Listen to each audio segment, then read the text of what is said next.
put your phone or device aside and immerse yourself in this audio story. Perfect for listening on the move, while relaxing, or for bedtime listening. We release new stories daily, so make sure to like and subscribe to not miss out. This story is based on true events. The collapse that almost ended the world. September 1998.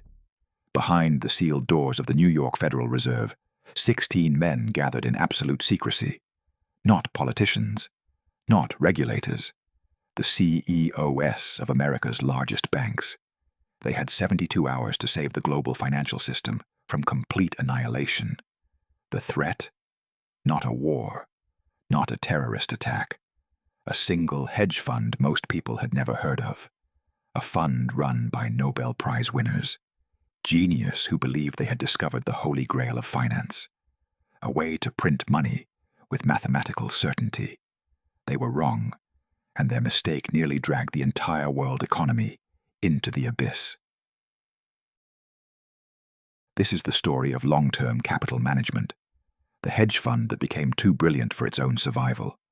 A dark business story where genius became hubris, where mathematical models became weapons, and where the pursuit of perfect profits created the perfect storm. What you're about to discover is how a handful of the smartest men in finance built a machine so dangerous that when it collapsed, it threatened to take down every major bank on earth. The year is 1994. Inside the headquarters of Salomon Brothers, one of Wall Street's most powerful investment banks, something unprecedented is happening. John Meriwether, the legendary bond trader who ran Salomon's arbitrage group, has just been forced out after a trading scandal. But Meriwether isn't retreating. He's plotting something far more ambitious. He's assembling a team that reads like a financial dream team from hell. Myron Scholes and Robert Merton, Nobel Prize winners who literally wrote the equations that govern options pricing. David Mullins, former vice chairman of the Federal Reserve. The best bond traders, the sharpest mathematical minds, the most connected insiders. Their pitch to investors was seductive in its confidence. They weren't just smart, they had cracked the code of the market itself. Using complex mathematical models and massive computer power, they claimed they could identify tiny price discrepancies in bonds and derivatives, exploit them with enormous leverage, and generate consistent returns with virtually no risk. It was arbitrage taken to its logical extreme. The mathematical certainty of profit, Wall Street's holy grail, and investors believed every word. The minimum investment, $10 million. They raised over $1 billion in capital before they even opened for business. The early years were nothing short of miraculous. In 1995, long-term capital management returned 43%. In 1996, 41%. In 1997, 17%. Modest by their standards, but still extraordinary in a year when the market was turbulent. Their models worked with mechanical precision. Italian bonds slightly undervalued compared to German bonds. Buy billions in Italian, short billions in German. Collect the difference when the prices converged. Mortgage-backed securities trading at irrational spreads. Exploit the gap. The profits flowed like water. Wall Street worshipped them. But there was a shadow creeping across their empire that no one wanted to acknowledge. As their success grew, so did their positions. And as their positions grew, they needed more leverage, more borrowed money, to maintain their extraordinary returns. By 1998, long-term capital management controlled positions worth over $125 billion. Their actual capital, just $4 billion. They were leveraged 30 to 1. For every dollar they actually owned, they had borrowed 30 more. But even that wasn't the full picture. When you included their derivatives exposure, the hidden bets layered on top of their bond positions, their total exposure exceeded $1 trillion. $1 trillion, more than the GDP of most countries. The banks loved them. Goldman Sachs, Morgan Stanley, Merrill Lynch. Everyone wanted to lend to the geniuses. After all, their models showed their strategy was virtually riskless. The Nobel Prize winners had proven it mathematically. The Federal Reserve veteran oversaw their risk management. What could possibly go wrong? But there was an arrogance embedded in their models that no one questioned. Their entire strategy assumed that markets were rational, that historical patterns would continue, that extreme events were statistically impossible. They had built a machine that worked perfectly in normal times, and they were about to discover what happens when times stop being normal. August 17th, 1998. Russia defaults on its debt. For most people, this was a distant news story. For long-term capital management, it was the beginning of the apocalypse. Their models had never predicted this. Russia was supposed to be a stable, predictable market. The default triggered something their equations couldn't comprehend: a global flight to quality.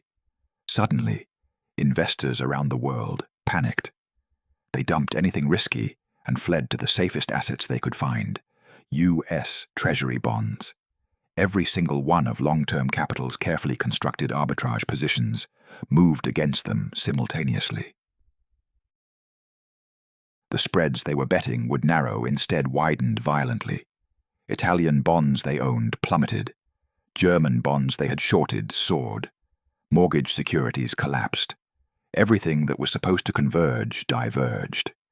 In a single month, long-term capital management lost nearly $2 billion. Half their capital evaporated. But here's what made it catastrophic: they couldn't exit their positions. Their trades were so massive that trying to unwind them would crash the markets even further. They were trapped in a death spiral. Every day the losses mounted. Every margin call forced them to sell more positions at terrible prices. Every sale pushed prices further against them. Inside the fund's Connecticut headquarters, the Nobel Prize winners watched their models self-destruct in real time. The mathematically impossible was happening. Events their models said should occur once every 10,000 years were happening every single day. Myron Scholes, who had literally invented the formula for pricing options, saw his life's work collapsing. Robert Merton, whose theories underpinned modern finance, watched those theories shatter against reality. John Merriweather, the cool-headed trader who never showed emotion, was facing the destruction of everything he had built. But the truly terrifying part: long-term capital wasn't just destroying itself. It was dragging the entire financial system toward the edge of collapse. By early September, Wall Street's elite were beginning to realize the magnitude of the crisis. Long-term capital had positions with virtually every major bank and investment firm on Earth. They owed billions to dozens of counterparties. If they collapsed, they would default on all of it simultaneously. And because their positions were so enormous and so interconnected, their failure would trigger a cascade of failures across the global financial system. Morgan Stanley estimated that a disorderly collapse of long-term capital would cause losses exceeding $3 to $5 billion just for them. Multiply that across Goldman Sachs, Merrill Lynch, Chase Manhattan, Deutsche Bank, UBS. Every major institution was exposed. The fund that was supposed to be riskless had become the greatest systemic threat in financial history. A hedge fund, a private partnership that most Americans had never heard of, was on the verge of triggering a global financial meltdown that would make the 1929 crash look tame. This was the dark secret of modern finance exposed in real time. The entire system had become so interconnected, so leveraged, so dependent on mathematical models, that the failure of a single fund could destroy it all. And the men running that fund, the Nobel Prize winners, the former Fed officials, the legendary traders, had no idea how to stop it. By mid-September, long-term capital was losing money so fast they measured it by the hour. Their capital had shrunk from over $4 billion to less than $400 million. They were days, maybe hours, from complete insolvency. Merriweather made desperate calls to billionaire investors: Warren Buffett, George Soros, the Kuwaiti Investment Authority, anyone with enough capital to save them. Some showed interest, But the price was brutal. They would need to surrender virtually all control and accept pennies on the dollar for their equity. The masters of the universe were being offered a humiliating lifeline, and even that might not be enough. September 23, 1998. William McDonough, president of the New York Federal Reserve, makes a decision that will haunt regulatory debates for decades. He summons the CEOs of the 16 largest banks to an emergency meeting at the Fed's fortress-like headquarters in Lower Manhattan. What happens in that room was never supposed to become public. A backroom deal orchestrated by the government to save a private hedge fund that had gambled recklessly and lost. The banks are told in stark terms, if long-term capital collapses in a disorderly fashion, it will trigger a systemic crisis that could destroy them all. McDonough presents them with a choice. They can watch long-term capital fail and deal with the catastrophic consequences, or they can collectively inject capital to wind down the fund in an orderly manner. It's not a bailout. The government isn't using taxpayer money, but it's coordinated by the government, which makes it something far more controversial. The Federal Reserve, the institution responsible for preventing systemic risk, is essentially forcing private banks to save a private fund. The debate in that room is fierce. Some banks want long-term capital to burn. Let the geniuses face the consequences of their arrogance. But the counter-argument is overwhelming. If long-term capital goes down, it takes everyone with it. After hours of negotiation, they agree. 14 banks commit $3.65 billion to take over long-term capital management. The fund's partners, the Nobel Prize winners, the former Fed officials, the legendary traders, are essentially wiped out. They keep token stakes, but their wealth, their reputations, their empire, destroyed. The banks take control and begin the painstaking process of unwinding over $1 trillion in positions without crashing the global markets. It takes months. It requires unprecedented coordination between competitors. But slowly, carefully, they dismantle the bomb. The world barely notices. Most people never knew how close they came to a complete financial collapse.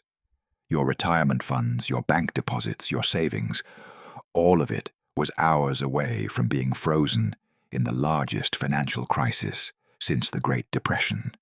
And it was stopped not by regulation, not by oversight, but by a secret meeting of bankers orchestrated by the Federal Reserve. The precedent was set. When a financial institution becomes too interconnected to fail, the government will intervene. It was a preview of 2008, a warning shot that no one heeded. In the aftermath, the inquests began. Congressional hearings, regulatory reviews. Everyone wanted to know how this happened.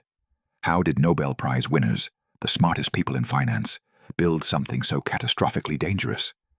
The answer was uncomfortable in its simplicity. They believed too completely in their models. They confused mathematical precision with certainty. They built a strategy that worked perfectly in normal times and was suicidal in abnormal ones.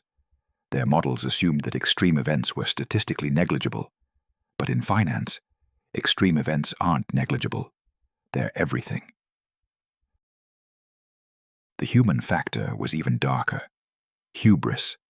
The partners at long-term capital had become so convinced of their own genius that they stopped questioning their assumptions. When early warning signs appeared, when their models showed stress in certain markets, they doubled down. They were too smart to be wrong. The markets would eventually conform to their equations. Except markets aren't mathematical constructs. They're driven by human psychology, fear, greed, panic, euphoria. And no equation can fully capture human irrationality. But there was another layer to the collapse that revealed something even more sinister about modern finance. The regulatory failure. Long-term capital operated with almost no oversight. As a hedge fund, they weren't subject to the same regulations as banks. They could leverage themselves to insane levels. They could take massive risks with borrowed money. and no regulator even knew the full extent of their positions until it was too late. The banks that lent to them never demanded full transparency. Each bank saw only their own exposure, not the total picture. No one understood that long-term capital had built a web of positions so interconnected that its failure would threaten the entire system. This was the true scandal. Not that long-term capital failed, all investments carry risk, but that they were allowed to become systemically dangerous with no oversight, no transparency, and no mechanism to prevent catastrophe except a last-minute intervention by the Federal Reserve. The financial system had evolved faster than regulation. Derivatives, leverage, interconnectedness, all of it had created new forms of risk that no one fully understood and no one was controlling. Long-term capital was a preview of this new world, a world where private entities could gamble with such enormous leverage that their failure threatened the entire economy. The lessons were clear, but they were ignored. After the rescue, there were calls for stricter regulation of hedge funds, limits on leverage, better oversight of derivatives. Almost nothing changed. The banks went back to lending to hedge funds. Hedge funds went back to using massive leverage. Derivatives markets continued to grow exponentially. Within a few years, the near collapse of long-term capital was treated as an aberration rather than a warning. The same structures, the same risks, the same interconnectedness, all of it rebuilt itself, until 2008, when the entire system finally collapsed. For the individuals involved, the aftermath was a study in contrasts. Myron Scholes and Robert Merton kept their Nobel Prizes. You can't revoke genius, even when it creates catastrophe. But their reputations were permanently scarred. The men who claimed to have mathematically proven how to eliminate risk had instead created the greatest risk in financial history. John Merriweather eventually started another hedge fund. It also failed. Some lessons, it seems, are impossible to learn. The partners who had once been worth hundreds of millions saw their wealth evaporate. They had believed their own myth, and it destroyed them. But the banks, the institutions that enabled long-term capital's recklessness, faced no real consequences. They lost some money in the bailout, but nothing catastrophic. And they learned the most dangerous lesson of all. If you become big enough, interconnected enough, systemically important enough, the government will save you. Too big to fail wasn't a warning. It was a business model. Take massive risks with borrowed money. If it works, keep the profits. If it fails, make the government coordinate a rescue. This was the moral hazard that long-term capital created, and it would poison finance for decades. Today, the story of long-term capital management is taught in business schools as a cautionary tale. But the real lesson isn't about mathematical models or leverage ratios. It's about the fundamental nature of financial risk in a complex, interconnected system. You cannot model away uncertainty. You cannot mathematically eliminate the possibility of catastrophe.